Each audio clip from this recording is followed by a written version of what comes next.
Hoy vamos a retomar la lectura que iniciamos el martes pasado del artículo titulado El debate sobre las necesidades y la cuestión de la naturaleza humana, teniendo como trasfondo la interrogante sobre la posibilidad de una nueva civilización. Habíamos iniciado la lectura de este artículo con el propósito de abordar un tema extraordinariamente importante y muy profundo que se refiere a de qué manera es posible postular una economía distinta a la predominante, incluso más allá, una civilización distinta a la actualmente existente, cuando pareciera que las personas, los seres humanos, hoy día no están disponibles para modificar sus comportamientos, no están disponibles para cambiar sus hábitos consumistas, no están disponibles para abandonar la búsqueda del interés individual en beneficio de bienes sociales, en beneficio de procesos solidarios. Es una cuestión fundamental y que nosotros dejamos planteada e iniciamos a examinar con este artículo, en los primeros párrafos de este artículo, mostrando como uno de los cuestionamientos que normalmente se hacen y que nosotros mismos podemos hacerle a muchas propuestas de economías alternativas, solidarias, basadas en la cooperación, que ponen al ser humano al centro y a las cosas, digamos, en la periferia, adolecen de una concepción que muchos consideran utópica del ser humano. Es absolutamente claro, lo hemos afirmado nosotros siempre en toda nuestra elaboración conceptual sobre la economía solidaria y también en nuestra elaboración sobre la búsqueda de una nueva política y más allá de ello en la propuesta de creación de una nueva civilización, hemos siempre afirmado que todo ello no puede sostenerse, no puede ser realista a menos que se fundamente en una concepción del ser humano que sea veraz, que sea realista, que considere a los seres humanos tal como somos y que no se imagine seres humanos ideales diferentes a los que, que no pueden existir en la realidad. La cuestión de fondo es si las personas tal como hoy se presentan, tal como se relacionan, tal como se comportan, tal como se guían y se motivan en su accionar económico, corresponde a la naturaleza humana profunda y por lo tanto no puede ser modificada y hay que asumir que los seres humanos tienen esas características de manera permanente, o bien si se trata de un modo de ser atribuible a una época, a una determinada sociedad y que por lo tanto pudiera ser modificada y pudiera dar paso a otra configuración humana, a otro modo de relacionarse, a otras maneras de sentir, a otras maneras de comportarse que sean coherentes con un proyecto de una economía distinta y con un proyecto de una sociedad diferente y de una civilización nueva y superior a la actualmente existente. Ese problema nos surge concretamente, nos lleva concretamente a plantearnos la cuestión de las necesidades. Y nosotros habíamos comenzado en la lectura a conocer, digamos, las diferentes concepciones de las necesidades humanas tal como ellas se presentan por parte de las dos grandes concepciones que hoy día predominan en la sociedad actual. Habíamos identificado en la lectura la concepción liberal, digámoslo así, de las necesidades humanas, según las cuales los seres humanos generan necesidades múltiples como consecuencia de la simple expresión de su individualidad y de su libertad, que las expresan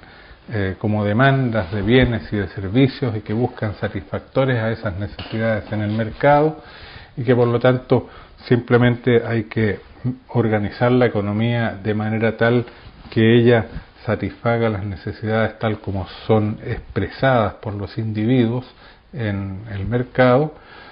y aquella otra concepción contrapuesta de carácter colectivista que señala que las necesidades humanas verdaderas son pocas, son universales, son comunes a todos los seres humanos porque son propias de la especie humana, y por lo tanto las diferenciaciones individuales, esas búsquedas de intereses particulares son expresión de caprichos, son expresión de deseos que no siempre son legítimos y que por lo tanto no pueden guiar la organización de la economía, que debe centrarse en las necesidades universales comunes a todos los seres humanos. Nosotros, aparte de expresar esas concepciones de las necesidades, y después vamos a ver en qué medida ellas puedan corresponder a una verdadera antropología,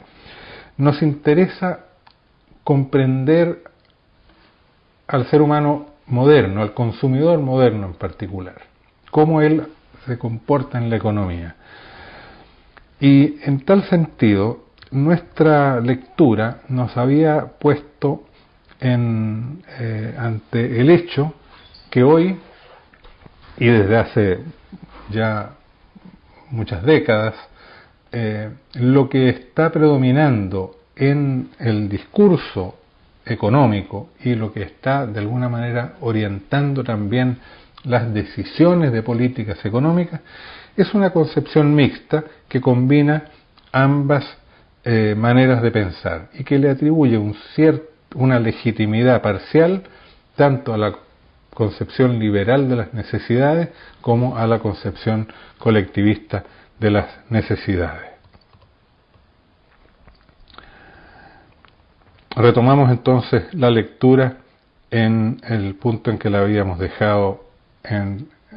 la lectura anterior. Hay una relativamente estrecha correspondencia entre estas dos concepciones del hombre y de las necesidades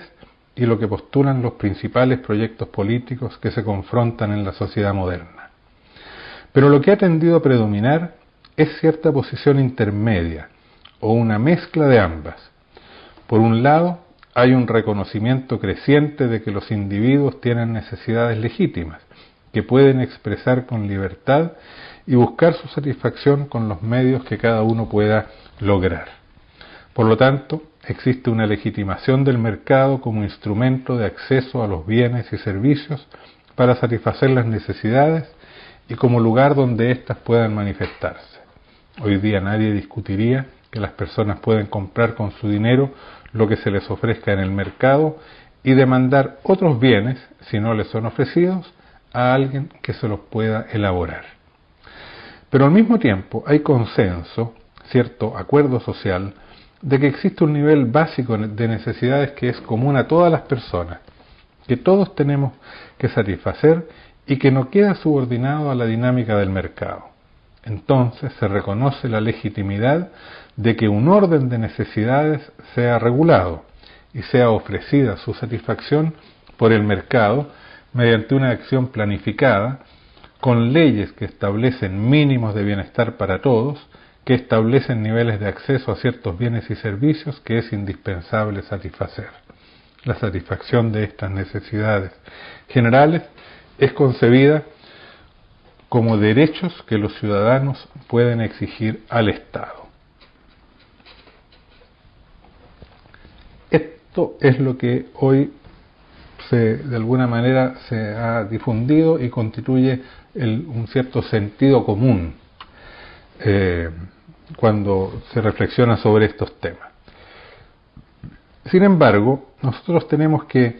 someter a un análisis un poco más profundo esta lectura, esta manera de integrar dos concepciones que de hecho son antagónicas y que nacieron como contrapuestas.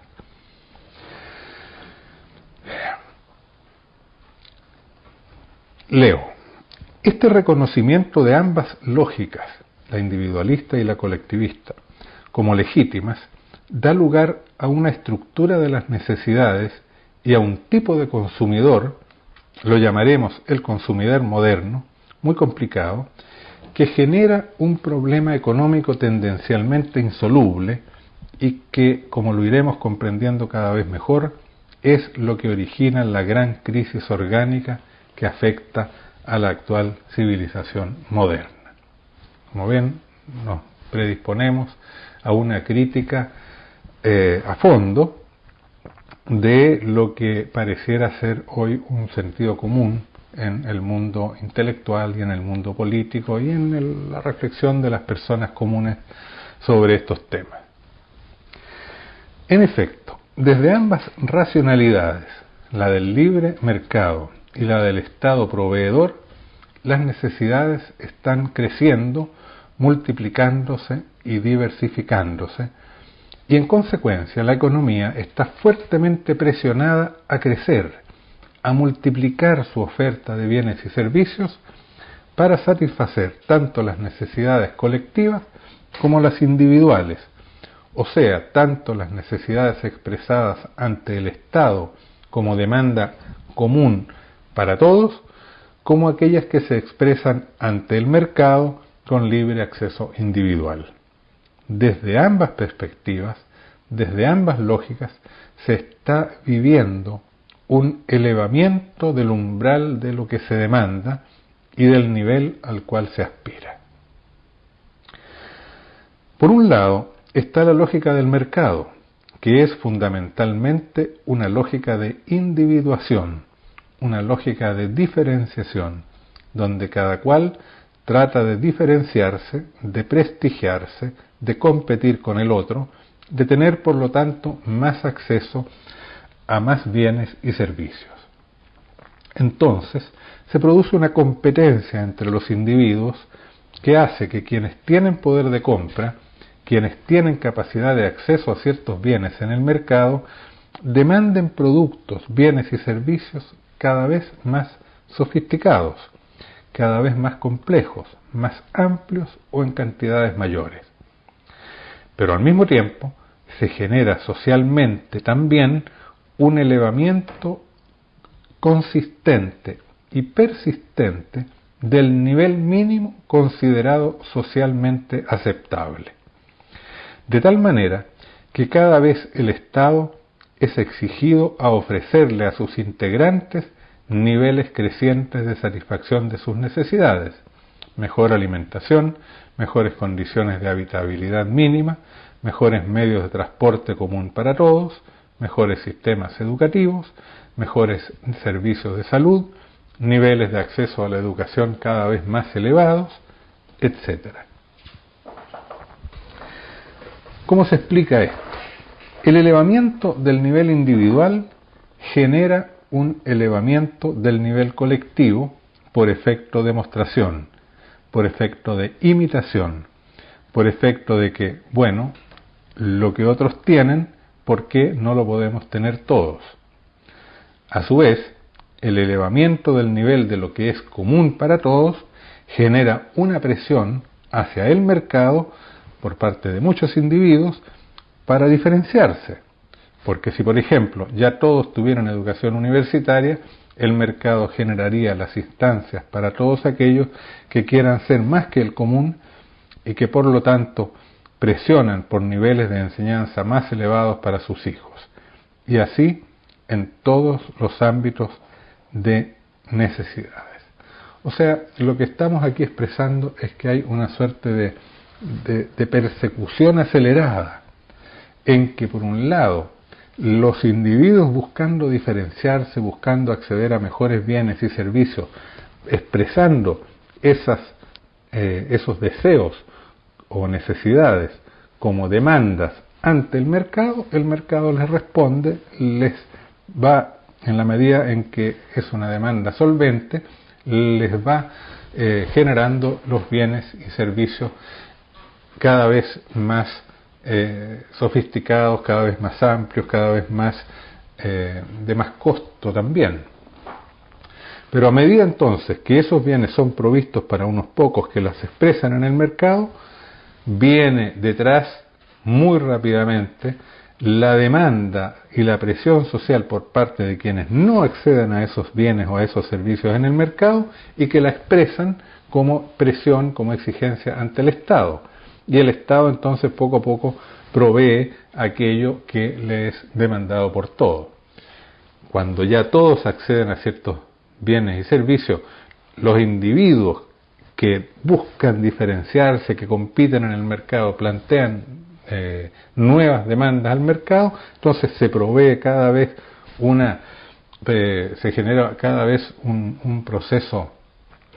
de provisión de bienes y servicios cada vez más sofisticados, cada vez más costosos también, que a su vez va a redundar posteriormente en el deseo de que eso se generalice para todos. Entonces, ¿con qué nos encontramos? Continuamos la lectura. El consumidor moderno, además de ser insaciable, tal como expresa la teoría de la economía liberal, que dice que el consumidor es un ser insaciable que está permanentemente demandando cosas nuevas al mercado, el consumidor moderno, además de ser insaciable, es tremendamente demandante y exigente frente al Estado, pues considera que tiene derecho a que el Estado le provea de todo lo que se necesita, para alcanzar el nivel social medio, y además que tiene derecho a que el mercado le proporcione todo lo que desee y pueda pagar. Y si no lo puede pagar, considera que tiene derecho a que le den el crédito necesario para comprarlo. Este consumidor moderno insaciable y exigente, permanentemente que necesita y que quiere más, todo esto da lugar a un proceso de aceleración impresionante de las demandas, tanto individuales como sociales. Esto es lo que hemos estado viviendo desde hace años. Y esa expansión y esa explosión de las necesidades y de las demandas hacia ambos sistemas a través de los cuales se busca satisfacción, o sea, el mercado y el Estado, genera una presión enorme sobre el sistema productivo y también sobre el sistema financiero, podemos agregar, que está siempre presionado para generar los medios de pago y proveer de los créditos necesarios para tener acceso a esa producción creciente. Es una presión para crecer, es decir, para aumentar el proceso de producción de bienes y servicios junto con la expansión de las necesidades. Tal como lo hemos descrito, el consumidor moderno, sujeto insaciable cuyas necesidades y deseos están en perpetuo crecimiento, que busca proveerse siempre y cada vez más y cada vez de más objetos y servicios que llenen sus propias carencias recurrentemente insatisfechas, y que en el mercado está en una constante de búsqueda de necesidades y de accesorios que lo diferencian de los demás con quienes se encuentra siempre en competencia, es un individuo que probablemente nos resulte poco simpático y nada atractivo, así descrito. Nos resultaría en cambio decididamente desagradable si nos diésemos cuenta de que ese mismo comportamiento que tiene respecto de los bienes y servicios habitualmente lo extiende también respecto de las personas con las que se relaciona e interactúa, en el sentido de que también en ellas, en las personas, busca constantemente la utilidad para sí, esto es, que le sean útiles y que contribuyan a la satisfacción de sus propias necesidades, aspiraciones y deseos crecientes.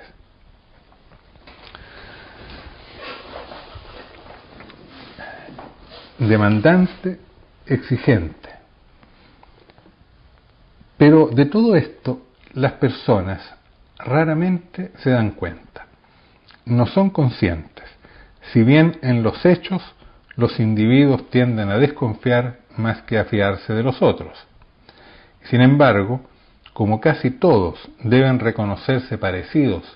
a dicho consumidor que acabamos de describir,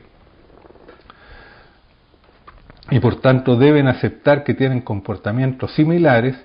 terminan por adaptarse y aceptarse civilmente unos a otros,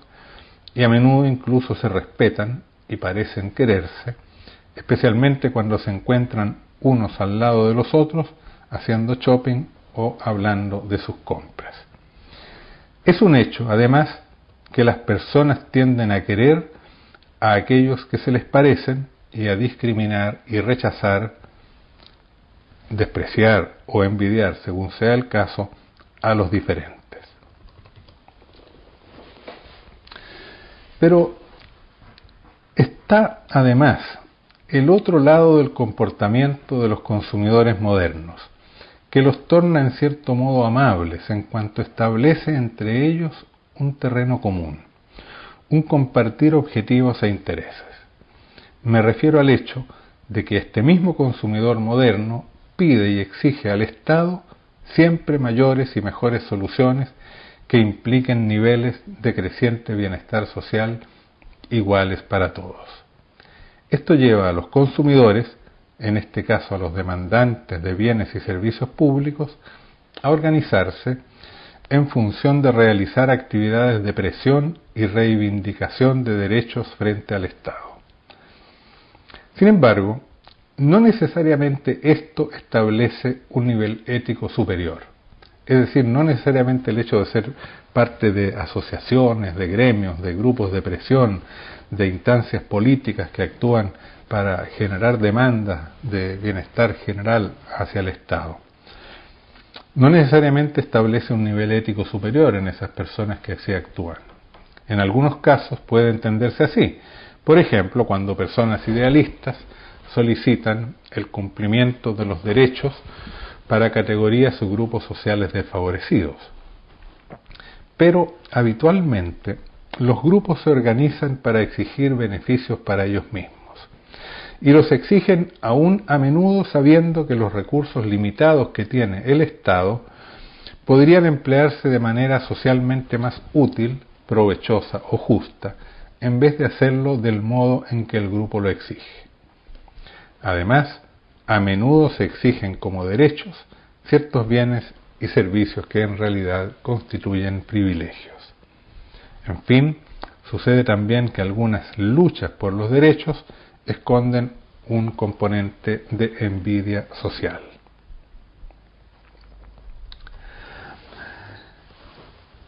Pues bien, cuando este consumidor moderno, que lo hemos caracterizado de esta manera,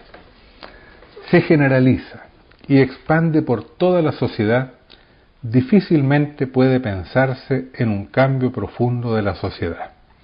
ni menos en la construcción de una nueva civilización éticamente superior. Entonces, desde el punto de vista teórico en que estamos desarrollando este análisis, lo que interesa es saber si este consumidor moderno y este modo de entender y de vivir las necesidades corresponde a la naturaleza humana o si se trata más bien de una manera de ser que puede cambiarse y sustituirse por otra que podamos considerar más humana. La cuestión es crucial porque, como hemos visto, no tiene sentido proponer un tipo de economía o un proyecto de nueva civilización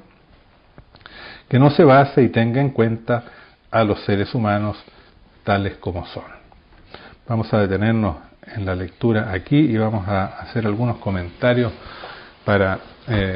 profundizar un poco lo que hemos leído.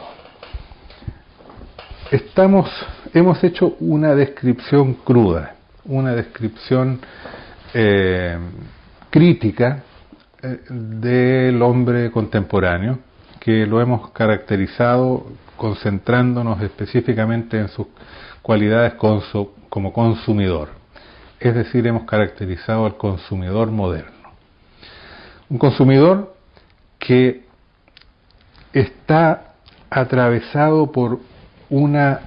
permanente demanda y exigencia de más cosas, de tener acceso a más bienes y a más servicios.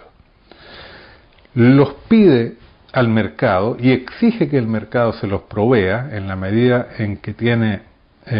los recursos para comprar esos bienes y servicios.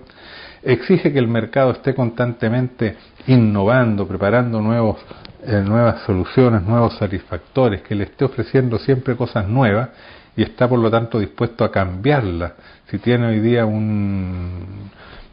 equipo de computación rápidamente y aparece otro más moderno, quiere reemplazarlo, tal vez no porque le vaya a prestar mejores servicios, sino porque el tener el equipo más moderno le permite diferenciarse, le permite mostrar que es más, le permite demostrar que es más competitivo frente a sus semejantes. Es un ser humano insaciable, es un ser humano competitivo, es un ser humano que está tratando siempre de diferenciarse de los demás, de sobresalir. En tal sentido, decíamos, es un ser humano que está permanentemente actuando de una manera que puede resultar sumamente desagradable para los demás, a menos que los demás y que incluso respecto a los otros le está siempre demandando y exigiendo cosas, a los amigos, a los vecinos, a los parientes, los hijos a los padres a los hijos. Hay una constante presión de exigir para diferenciarse, para hacer más, para sobresalir, para tener éxito, etcétera. Pero al mismo tiempo, ese ser humano, ese consumidor moderno, tiene la idea de que todos los seres humanos de alguna manera tienen que tener acceso a ciertos bienes y servicios que responden a necesidades generales de todos los seres humanos. Solo que el umbral, o sea, la línea que marca qué es lo necesario para todos, qué es lo que debe ser accesible para todos los seres humanos, está constantemente elevándose, está constantemente subiendo, y cada vez la presión social exige a la sociedad, a la economía y al Estado que provea niveles crecientes de satisfacción de las necesidades de educación, de salud, de alimentación, de recreación, de servicios de los más variados tipos. Entonces, este ser humano combina en una forma, digamos, que desde un cierto punto de vista uno podría decir, bueno, está bien, es algo que está motivando y generando un progreso, ¿no es cierto?, puesto que todo el mundo está estimulado, ¿no es cierto?, a tener más, y por lo tanto hay que producir más, y la economía es presionada en ese sentido. Pero hay un problema, hay límites en esta capacidad de la economía de crecer constantemente, de generar los satisfactores, de atender a las necesidades de seres humanos que son tan exigentes, tan demandantes, y que demandan al mercado y al Estado. En ese contexto, nuestra economía solidaria queda un poco fuera de contexto, no es una economía que esté motivada ni por la idea de que cada individuo tiene el derecho y la capacidad de exigir todo lo que desea para sí mientras tenga el poder de compra, y ni es una economía que busque diferenciarse y que genere todo un ambiente competitivo, pero tampoco es una economía que se plantee satisfacer las necesidades comunes de toda la sociedad, que se plantee proveer de bienes comunes para todos, sino que atiende necesidades expresadas grupalmente, organizadamente, comunitariamente por grupos humanos. Y requiere, por lo tanto, un tipo de ser humano, un tipo de comportamiento que no sea ese terriblemente demandante y exigente, sino que esté más dispuesto a considerar sus necesidades, medirlas con las de los vecinos, de los contrapartes, y atender adecuadamente a los recursos disponibles, a las necesidades, que lo que se demanda hay que primero producirlo y tener la capacidad de generarlo, etcétera. Entonces, ese es el problema de fondo que yo creo debe abordarse teóricamente con mucho cuidado, porque por dos razones. Una, porque tal como leímos por ahí en una de las frases, la crisis de la civilización moderna, la crisis de la economía, la crisis del medio ambiente, de los recursos, se produce como resultado de este comportamiento, de esta exigencia de crecer, exigir, demandar que el Estado resuelva cada vez más cosas y no tienen los recursos suficientes, y eso produce un ser humano también muy insatisfactorio. Y por otro lado, es necesario plantearse la pregunta de si el ser humano es así, va a ser siempre así, por lo tanto tenemos simplemente que asumir que ese tipo humano que combina el homo economicus, ¿no es cierto?, competitivo, exigente, ávido, con el homus colectivo, grupal, que constituido como colectivo presiona, exige, demanda y no tampoco se satisface nunca en forma suficiente. Entonces, el problema que se nos plantea quienes postulamos otra economía es un problema muy serio, porque efectivamente esta descripción que hemos hecho del ser humano es una descripción bastante realista de cómo la mayoría de los seres humanos se comportan. Tal vez hay una cierta caricatura, un cierto exceso en la descripción, pero al final de cuentas yo creo que podemos reconocer que el consumidor moderno es así, que el homo economicus y el homo politicus moderno se comporta de esa manera exigente. Y entonces, bueno, muchos siempre dicen, bueno, la economía solidaria necesita otros comportamientos, otro ser humano, y se alude y se preguntan siempre, bueno, es necesario por lo tanto educar al ser humano, cambiarlo, ¿no? Y se pone el énfasis en la educación.